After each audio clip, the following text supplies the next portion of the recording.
You're wondering why the Minnesota Timberwolves haven't made the playoffs in 17 season, and then stuff like Wednesday happens, where they fired Gersson Rosas. With training camp just around the corner, Minnesota having made several personnel moves in the past 2 weeks, the team abruptly announced it had fired team president Gersson Rosas. Rosas was just days away from starting his third NBA season as the leader of the team's basketball operations, but the Wolves informed him on Wednesday that he would not continue. Rosas' team went 42-94 in those 2 seasons, missing the playoffs both years. Now, before we start today's video, I want to hear your opinions down below. What do you think of the Gersson Rosas era? And was it somewhat successful or was it a complete failure? Let me hear those thoughts down below. Like and subscribe for more content. Rosas' reign was described as dysfunctional, with tension rippling through the front office according to some sources. Outside of it, rival team executives and agents would complain about how Rosas treated relationships and negotiations. The complaints reached as high as the ownership level over the last several weeks, leading a perception of inevitability to the end of Rosas' tenure. It is also a culmination of months of evaluation by ownership and the franchise's high-ranking officials about the state of Rosas' leadership in the direction of the franchise under his watch.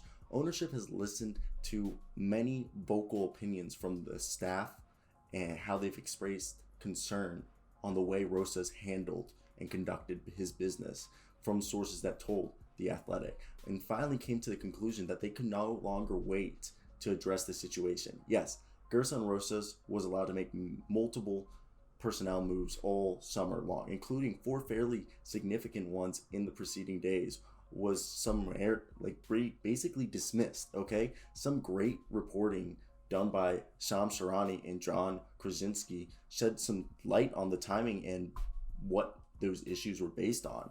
So, look, the one thing is that we have to take to account in this situation is that this was so bad, the dysfunction with Gersson Rosas, that they needed to make a change a week before training camp. Once again, it seems like Minnesota chose the wrong guy.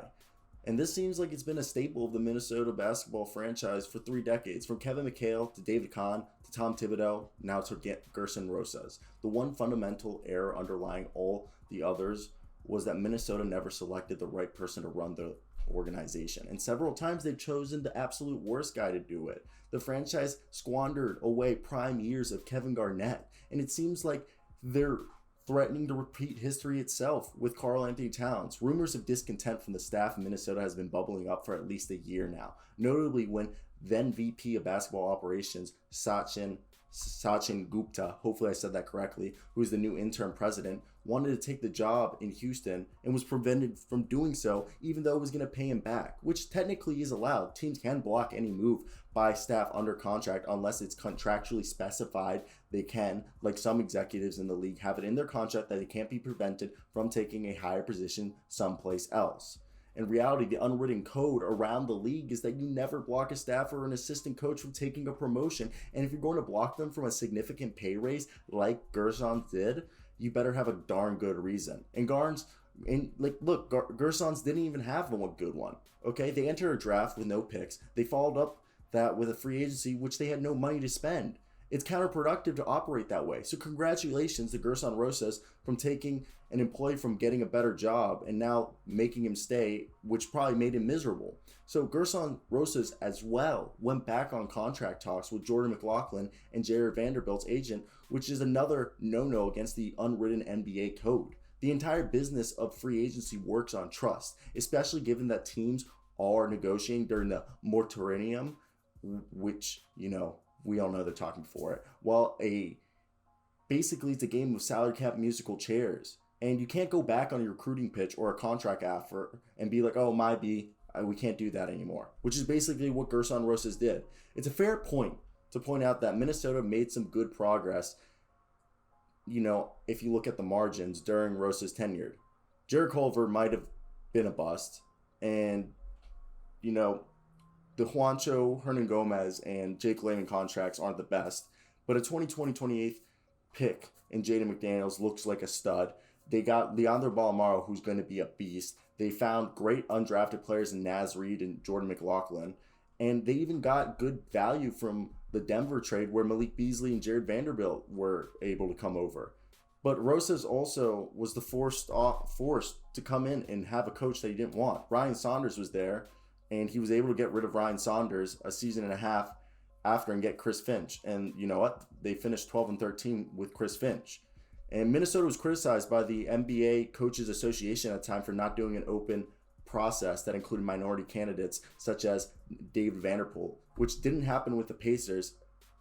And they did the exact same thing when they hired the president of the NBA Coaches Association, Rick Carlisle. So in reality, the Wolves were criticized because they didn't promote their top assistant like everyone else does in David Vanderpool. Beyond the questions regarding a dissatisfied staff and consensual intimate relationship, which is sexual misconduct, there was also plenty of low-hanging basketball fruit, if you want to say, that you could criticize the Rosas administration. One that spanned 2.5 years, but only 136 basketball games. The team's breathless approach for D'Angelo Russell, which costed them a high lottery pick in 2021, left them in no better shape than when they had the disappointing Andrew Wiggins. And like I said earlier, Jarrett Culver's a bust, a 6th overall pick, who they thought who could be a defender day one and his offensive skill will catch up, was a bust who basically was a salary filler in a trade earlier this offseason with Memphis. It's bizarre.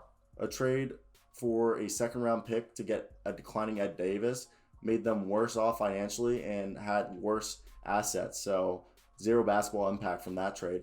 And there was a little bit of optimism going into this year with Rosas and everything he's done, with Finch looking good, with a bunch of players I noted above, and Karl-Anthony Towns looking like he's 100% refocused and healthy. Anthony Edwards finishing the year averaging like 25 points, like I think it was like 7 rebounds, 5 assists, steal and a half, and a block a game, and looking like he could really be a superstar.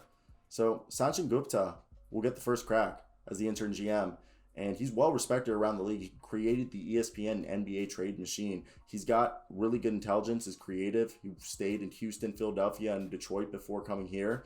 So time will tell if he gets the job or they'll replace him with somebody else. I heard they really like Elton Brand. I hate that. Please keep Gupta.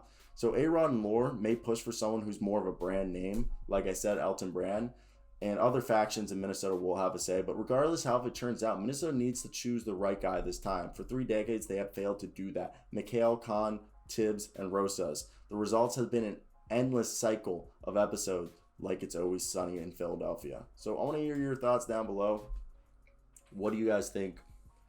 Minnesota's really screwed it up.